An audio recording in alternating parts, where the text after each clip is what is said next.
बस हम में कमी है, हम भगवान की शरण में जाने का विचार नहीं बना पाते हैं, क्योंकि मन में रहता है और पाप थोड़े कर ले, और अपराध थोड़े कर ले, और थोड़ा कुछ खा पी ले, तब भगवान के रास्ते पर चलेंगे।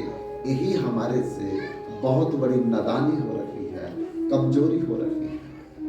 बंधुओं, द्रौपदी को जिस जिसने देखा और देख करके अपने नेत्र झुका लिए, भगवान ने महाभारत के युद्ध में उसी का अन्याय से वध करवा दिया। नहीं तो पितामह मरने वाले थोड़ी थे, पितामह किसी से हारने वाले थोड़ी थे, लेकिन भगवान ने अन्याय ढंग से मरवाया। क्यों? क्योंकि अधर्म का साथ धर्म की आड़ लेकर के कर रहे थे। तो भगवान ने ना पितामह को छोड़ा, ना कुल गुरु कृपाचार्य को छोड़ा, ना अपना ये द्रोणाचार्य को शिक्षा गुरु होते हुए छोड़ा। इसीलिए अन्याय हो रहा है, होने मत दो। अगर नहीं कुछ कर सकते तो वहां से चले जाओ, देखो मत। ऐसा ही द्रौपदी के समय जिस जिसने जैसा किया, भगवान ने उसको उसी प्रकार से दंडित किया। आज 10,000 हाथियों का बल रखने वाला दुशासन लगातार अपने ताकत का, बल का, शक्ति का प्रयोग करके निर्वस्त्र करने का प्रयास कर रहा था। लेकिन बंधुओं, एक समय द्रौपदी ने भगवान से जाकर के शिकायत की थी कि बाकी ने तो मेरा साथ नहीं दिया, लेकिन आपने भी मेरा साथ नहीं दिया, जबकि मैंने आपको अपना धर्म का भाई बनाया हुआ था और मैं आपके धर्म की बहन बनी हुई थी। भगवान ने कहा कि आप कैसे बोलती हो कि मैंने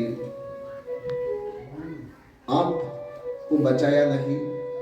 अरे पहली बार जब तुमने हस्तिनापुर दिल्ली से बड़ी सभा में जब निर्वस्त्र हो रही थी दुशासन के द्वारा, बोला था अग्रे करुणा मत पांडवा नाम दुशासन न रक्त वस्त्र केशा कृष्णा तथा अक्रोशद अनन्य नाथा गोविंद दामोदर माधवेती। तो मैं उस समय द्वारकापुरी में थाली में भोजन कर रहा, रुक्मणी मुझे पास में बैठ करके पंखा झोल रही थी। मैं तुम्हारी आवाज को सुनते ही भोजन छोड़ करके, पादुका छोड़ करके, अपने वस्त्र छोड़ करके दिल्ली की तरफ भाग चला था। रुक्मणी गवाह है, पीछे दौड़ रही थी, मुझे पूछ रही थी कहां जा रहे हो दौड़ते हुए। मैंने कहा द्रौपदी संकट में है, सबने आंखें झुका ली है और द्रौपदी की सहायता करने वाला कोई नहीं। अगर मैं वहां ना गया तो अर्थ का अनर्थ हो जाएगा। लेकिन कुछ दौड़ने के बाद जब मैंने ध्यान लगा करके देखा द्रौपदी कि तुम सच में मुझे दिल से पुकार रही हो या नहीं, तो मैंने पाया कि मन मन में तो तुम ये सोच रही थी कि मेरा एक पति नहीं, 2 पति नहीं, 3 पति नहीं, 4 पति नहीं, 5 पति है, कोई ना कोई मुझे जरूर बचाएगा। और मुख से तुम मुझे बुला रही थी, तो मैं भाषा ग्रही नहीं हूं, मैं तो भाव ग्रही हूं। भूखा हूं मैं भाव का, भाव ही एक सार है। भाव से जो भजता है मुझको, भव से मेरा पार है। भाव बिन सर्वस्व दे डाले तो मैं लेता नहीं, और भाव भले भक्त का भरपूर मुझ पर भार है। बांध लेते हैं वो अपनी भाव भक्ति से मुझको, इसीलिए इस पृथ्वी पर मेरा बारंबार होता अवतार है। मैं भाव को देखता हूं, दिल को देखता हूं, मन को देखता हूं, मैं भाषा को नहीं देखता। तो द्रौपदी ने कहा कि जब मेरे पतियों ने मेरी रक्षा नहीं की बड़ी सभा में, तो फिर दूसरी बार भी मैंने आपको पुकारा था। भगवान कहते तब तो मैं हस्तिनापुर की सीमा में खड़ा था, लेकिन फिर मैंने ध्यान लगा करके देखा कि द्रौपदी मुझे ही पुकार रही है दिल से, जब किसी और को भी याद कर रही है। तो देवी मुख से तो तुम मुझे कह रही थी, बुला रही थी, लेकिन दिल से तो तुझे सोच रही थी कि मेरे ससुर धृतराष्ट्र ऐसा अन्याय नहीं देखेंगे, पितामह ऐसा अन्याय नहीं देखेंगे, कुलगुरु कृपाचार्य द्रोणाचार्य विदुर जी ऐसा अन्याय होता हुआ नहीं देखेंगे। तब भी मैं वही खड़ा रह गया कि अभी भी द्रौपदी मुझे दिल से नहीं बुला रही, भाषा से बुला रही है। द्रौपदी ने कहा तो तीसरी बार जब मेरे ससुरों ने भी सहायता नहीं की तो मैंने आपको बुलाया था। भगवान कहते तब तो मैं सभा में खड़ा था, सबको देख रहा था, तुझे भी देख रहा था, लेकिन कोई मुझे नहीं देख रहा था। द्रौपदी ने कहा तो फिर क्यों नहीं मेरी रक्षा की? इसलिए नहीं की कि उस समय भी आपने दोनों हाथ से अपनी साड़ी को पकड़ रखा था कि अगर किसी ने मेरी रक्षा नहीं की तो मेरे में बल है ना, मैं अपनी रक्षा खुद करूंगी। तो भगवान कहते कि मेरा कानून है, जब मैं तब हरि नहीं, जब हरि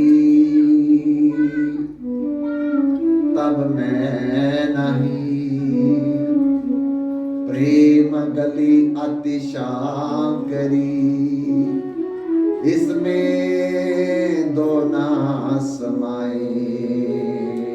प्रेम की गली में दो नहीं आ सकते कि संसार पर भी हम विश्वास करें कि मेरा पति मुझे बचाएगा, मेरा ससुर मुझे बचाएगा, मेरा पैसा मुझे बचाएगा, मेरी जमीन मुझे, मेरी नौकरी मुझे बचाएगी, और इधर भगवान पर भी विश्वास करें कि भगवान भी मेरी रक्षा करे। तो भगवान कहते दोनों में मैं नहीं आ सकता, जान तो मेरे को बुलाओ या फिर संसार को बुलाओ। राम नाम कड़वा लागे, मीठे लागे दाम, दुविधा में दोनों पड़े, माया मिली न राम। संसार भी रखना चाहते हम, भगवान को भी रखना चाहते हैं। भगवान कैसे? ऐसा नहीं हो सकता है, या मेरे को रखो या संसार को रखो। अगर तुम्हारी संसार सहायता कर सकता तो संसार को बुलाओ, अगर संसार तुम्हारी सहायता नहीं कर पाएगा तो फिर मुझे ही बुलाओ। दो जगह मैं सहन नहीं कर सकता। इसलिए बंधुओं, सूरदास ने बड़ा सुंदर अपने पदों में गा करके बताया है कि भगवान किसके हैं, किसकी सहायता करेंगे। सुना रे मैंने, सूरदास जी कहते मैंने सुना है, निर्बल के भगवान। सुना रे मैंने निर्बल के भगवान। सुना रे मैंने निर्बल के भगवान। सुना रे मैंने निर्बल के भगवान। पिछली आस बरी संतन की, पिछली आस बरी संतन की, पिछली आस बरी संतन की, पिछली आस बरी संतन की, बिगड़े सवारे काम। सुना रे मैंने निर्बल के भगवान। सुना रे मैंने निर्बल के भगवान।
आप बल अपना मर दो।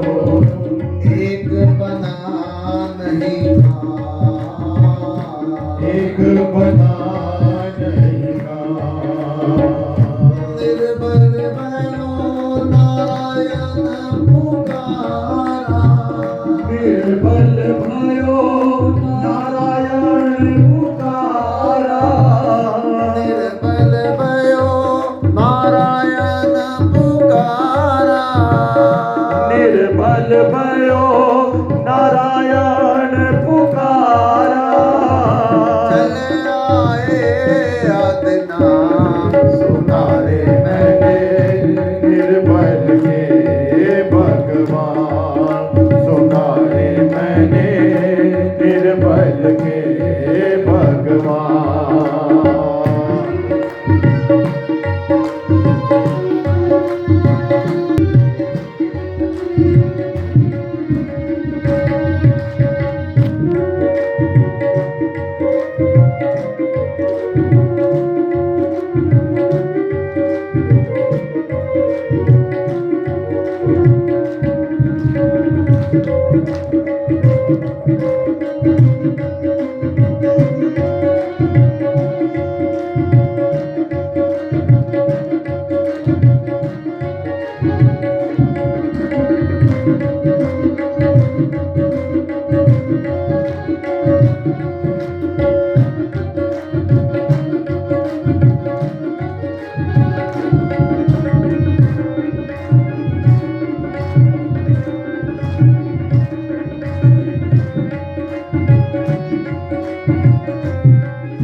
द्रुपद सुता निर्बल भई जावन। तज आए निज धाम। शासन की पूजा तकत रही, दुशासन की भुजा तकत गई। शासन की पूजा तकत रही, दुशासन की भुजा तकत गई। सारी रूप वैशाम तुम्हारे मैंने निर्बल के भगवान। सुना रे मैंने निर्बल के भगवान।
बल तप बल और बहुबल। जो तो बल है दान, जो तो बल है दान। सूर श्यामा कृपा ते सब बल, सूर श्याम कृपा के सब बल। सूर श्यामा कृपा ते सब बल, सूर श्याम कृपा ते सब बल। मारे को हरि नाम सुना रे मैंने निर्बल के भगवान।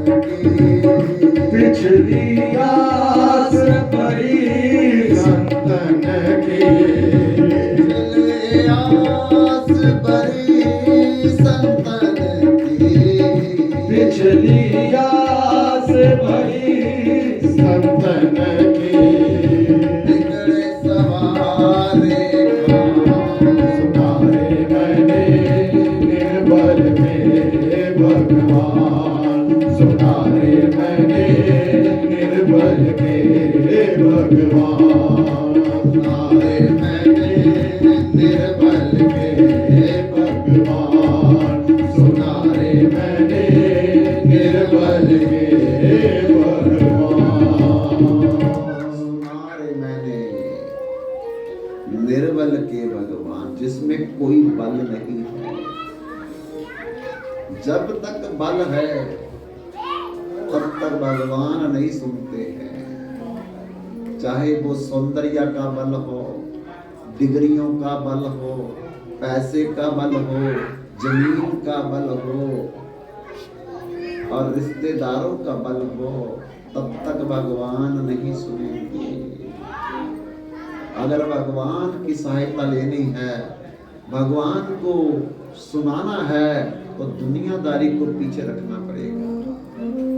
जहां तक कि अपना बल भी नहीं दिखाना, निर्बल कहा है, निर्धन कहा है। द्रौपदी, मैं उस समय सभा में था जिस समय तुमने दोनों हाथों से अपनी साड़ी पकड़ करके बचाने का प्रयास किया था, लेकिन चौथी बार जिस समय तुमने दोनों हाथ उठा करके कहा, अग्रे करुणामत पांडवा नाम दुशासनेन रक्त वस्त्र केशा कृष्णा तथा आक्रोशद अनन्य नाथा गोविंद दामोदर माधवेति। हे गोविंद, हे दामोदर, हे माधवेति, मेरी रक्षा करो। उसी समय मैंने साड़ी का रूप धारण किया और 10,000 हाथियों का बल रखने वाला दुशासन खींच खींच करके थक गया। थका ही नहीं, बेहोश होकर जमीन पर गिर गया। पर साड़ी का दूसरा सिरा किसी को नहीं दिखाई दिया। ये है भगवान जब सहायता करते हैं तो फिर दुनिया का कोई भी व्यक्ति हमें नुकसान नहीं दे सकता। कि भगवान जब देते, देंदा दे, लंदा थक पाए। देने वाला जब देता तो छप्पर पार करेगा और लेने वाला थक जाता है। हम मांगते हैं संसार से, भला संसार खुद ही भूखा है, खुद ही मांगने वाला है, तो हमको क्या देगा? अरे मांगना है भगवान से मांग, जो दे करके कभी जतलाएगा नहीं, किसी को बताएगा नहीं, और फिर इतना देगा कि फिर देने के बाद किसी से और मांगने की हमको कभी जरूरत नहीं रहेगी। इसलिए द्रौपदी ने कीर्तन किया और कीर्तन के प्रभाव से भगवान देखो द्रौपदी की सहायता करने के लिए द्वारकापुरी से दिल्ली आ गए। और ये तो कलयुग है, और कलयुग में कीर्तन प्रधाना, गुरुमुख जपिए लाए त्याना, आप जपे औरन को जपावे, हरि गुर दरगाह जायदा। कलयुग में तो केवल भगवान का कीर्तन ही प्रधान है। केवल भगवान अपने नाम में, अपने कीर्तन में बैठे और किसी में नहीं। जिसकी जीवा पर भगवान का कीर्तन, भगवान उसको अपनी पर्सनल डायरी में लिख लेते हैं, ये मेरा हो गया। ये मेरा हो गया, ये मेरा हो गया। हनुमान जी चित्रकूट में सरयू नदी के किनारे यही राम नाम का कीर्तन कर रखे। उद्धव ने कहा क्या कर रहे हो? हनुमान जी ने कहा कि मेरा कर्तव्य भगवान का कीर्तन करना, यशगान करना, गुणानुवाद करना। भगवान मुझे क्या देंगे ये मुझे चिंता नहीं है। उद्धव ने कहा अरे कोई यज्ञ करो, जप करो, तप करो, व्रत करो, तीर्थ करो, धाम करो, तब तो भगवान कुछ देंगे। केवल भगवान का कीर्तन करने से क्या मिलेगा? तो हनुमान जी को बार बार जब बोला और हनुमान जी जब नहीं माने तो उद्धव जी कहते करते रहो, अब मैं जा रहा। हनुमान जी ने पूछा कहां जा रहे हो? कहा भगवान के पास।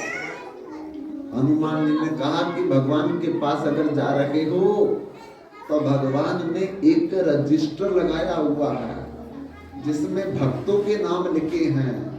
जाकर के देखना कि मेरा नाम उस रजिस्टर के किसी सफे में लिखा हुआ या नहीं लिखा है।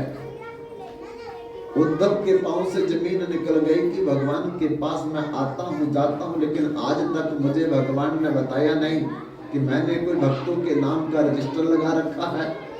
तुरंत भगवान के पास पहुंच करके कोई नमस्कार नहीं कहा, कोई प्रणाम नहीं किया। आपने कोई रजिस्टर लगा रखा है? भगवान ने कहा हाँ। तो मैं आपके पास रोज आता हूं, कभी बताया नहीं आपने? भगवान ने कहा आपने पूछा नहीं कभी। अरे बिना पूछे मैं आपको कैसे बता दूं? तो बताओ कहां रजिस्टर? भगवान ने पकड़ा दिया, देखा, सफे पलटने लगे, उसमें उद्धव का नाम तो सबसे ऊपर, हनुमान का नाम ही नहीं। तब तो उद्धव बड़े प्रसन्न हुए कि मैं हनुमान से कहता था नाम कीर्तन करने से कुछ नहीं मिलने वाला। देखो मैं योग करता हूँ, जप करता हूँ, तप करता हूँ, ज्ञान करता हूँ, ध्यान करता हूँ, तीर्थ करता हूँ, धाम करता हूँ, तो देखो मेरा नाम सब में ऊपर लिखा हुआ है। तब दिखाने के लिए रजिस्टर लेकर के हनुमान जी के पास आए। देखो हनुमान जी करते रहो कीर्तन, तुम्हारा नाम इसमें कहीं भी नहीं, मेरा नाम सब में ऊपर है। हनुमान जी कहते उद्धव भगवान ने एक पर्सनल डायरी भी लगा रखी है जिसमें कुछ भक्तों के नाम लिखे हुए हैं। अब की बार जाओगे तो भगवान को बोलना वो पर्सनल डायरी दिखाओ जिसमें भक्तों के नाम लिखे हैं। उद्धव के तो फिर पैरों से जमीन निकल गई कि भगवान से रजिस्टर मांगा और उन्होंने वो पर्सनल डायरी के बारे में फिर मेरे को कुछ बोला। अब की बार गुस्से में गए भगवान के, आपने मुझे रजिस्टर दे दिया, पर्सनल डायरी लगा रखी है, वो तो मुझे दी नहीं आपने। भगवान ने कहा आपने रजिस्टर मांगा था, पर्सनल डायरी तो मांगी नहीं, दो मुझे जल्दी।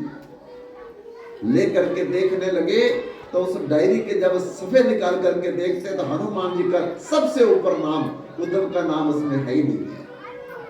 संदेह हो गया, भगवान से पूछने लगे डायरी में किन भक्तों के नाम हैं और इस पर्सनल डायरी में किस भक्तों के नाम है?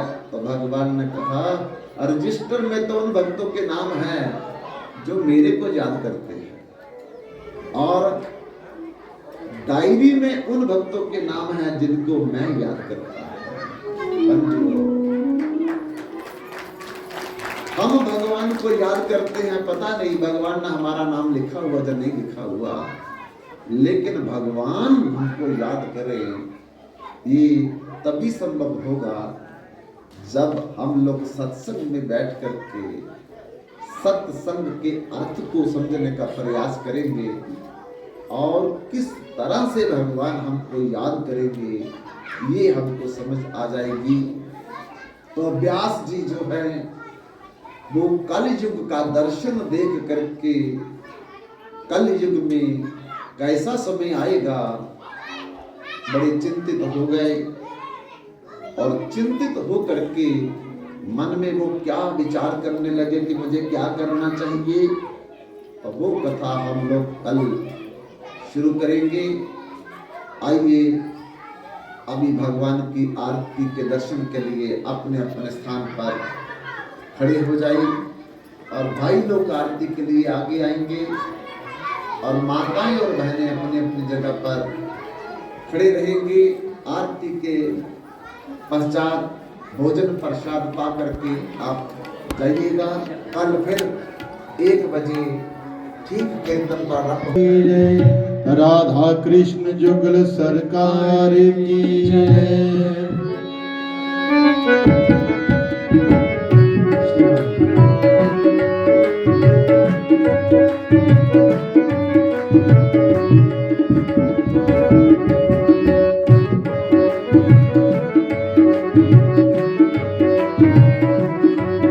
मैं आरती तेरी गाऊं ओ केशव कुंज बिहारी।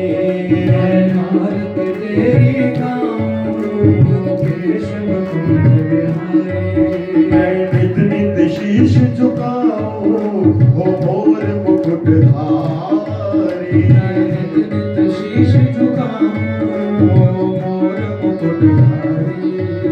ओ केशव कुंज बिहारी ओ मोहन गिरवरधारी।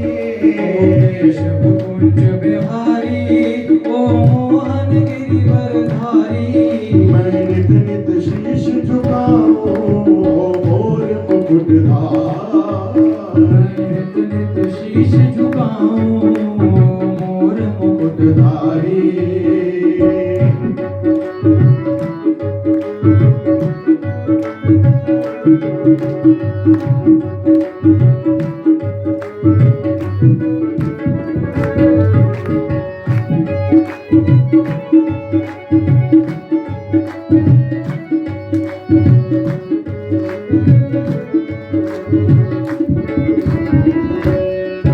है तेरी छवि अनोखी ऐसी ना तुझे देखी।